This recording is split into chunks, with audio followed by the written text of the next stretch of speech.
C'est bon, le rapport du GIEC est tombé, mais complètement passé inaperçu à cause des mouvements sociaux en France ou encore la guerre en Ukraine. Je te propose de t'en faire un résumé, et spoiler alerte, on n'est pas totalement foutu. Commençons par un point très simple, les scientifiques ont déclaré qu'il n'y avait aucun doute. Les activités humaines sont bien à l'origine de l'augmentation de la température. Et ce sont bien nos modes de vie, la manière avec laquelle on utilise nos terres et les énergies les principaux fautifs. Ce que nous pouvons entendre comme quoi cette hausse de température est due à un cycle solaire ou est encore naturel est complètement faux. Bon, tu préfères qu'on parle des bonnes ou des mauvaises nouvelles en premier?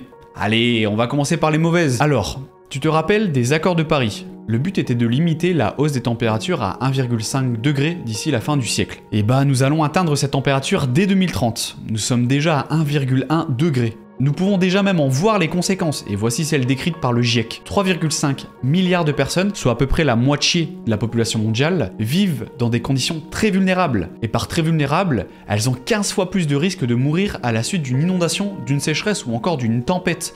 Et tu peux ajouter à cela que la nourriture ainsi que l'eau sont de plus en plus rares à trouver sur notre planète. Le GIEC également, et c'est un fait nouveau, insiste sur notre bien-être et notre santé mentale, que le réchauffement climatique vient titiller. Et j'en profite pour faire un coucou à tous les éco-anxieux, vous inquiétez pas, vous n'êtes pas seuls. Nous atteignons également un point de non-retour à certains endroits du globe. En gros, si on continue comme ça, on va ramer sévère pour réussir à rétablir la situation.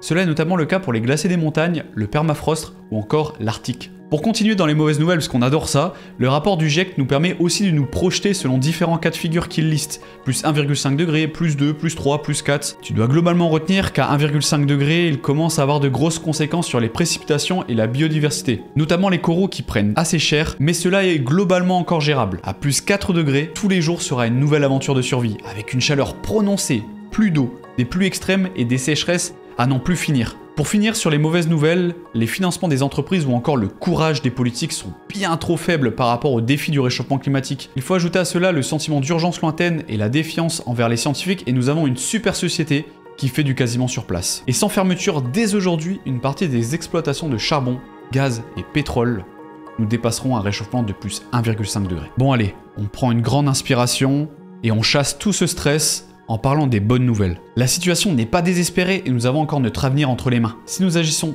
dès maintenant, nous pourrions même voir les effets bénéfiques sur la planète assez rapidement. Par exemple, si on réduit rapidement le méthane, en quelques années, la qualité de l'air pourrait drastiquement s'améliorer avec une belle amélioration de notre qualité de vie. Cela aurait même une boucle vertueuse sur la productivité de l'agriculture, sur les systèmes de santé, sur la biodiversité ou encore sur les innovations. Le GIEC souligne même que des projets ont déjà commencé.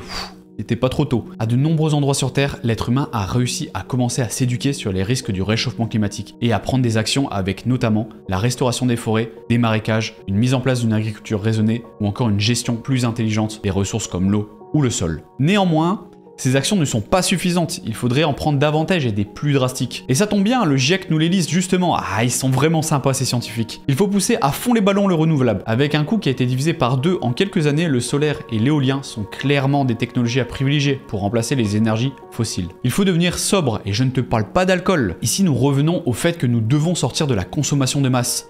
Savoir économiser, réparer, recycler, reporter un achat, ou encore limiter ses déplacements. Ce sont ces actions qui nous permettront de faire des économies d'énergie, jusqu'à 40 à 60% selon les secteurs. Le GIEC nous dit aussi que la redistribution des ressources doit se faire entre les pays et à l'intérieur des pays, en utilisant des termes d'équité, de justice sociale ou encore de justice climatique. À quoi elle va servir cette redistribution? Elle permettrait tout simplement aux personnes pauvres de réussir à lutter contre les risques du réchauffement climatique, mais également de réduire leur empreinte carbone. Et pour finir, si nos gouvernements prennent leur courage à deux mains, ou leur 49.3 selon les pays, nous pourrions mettre en place des politiques d'encouragement à la sobriété, des subventions sur les technologies dites vertes, mais vraiment vertes, pas les technologies qui sont polluantes et qu'on cache à coups de « t'inquiète, ça ne pollue pas trop à ce qu'il paraît ». Bon, j'espère que mon résumé t'a permis d'avoir un regard plus précis sur ce magnifique rapport. Je te le joins en description si tu souhaites creuser par toi-même. N'hésite pas à partager cette vidéo au plus grand nombre, même à ton oncle Roger qui te dit que ce sont ces proutes qui sont responsables du réchauffement climatique. Et t'abonner ne réduira pas ta pollution, mais tu apprendras plein de trucs sur l'écologie, promis.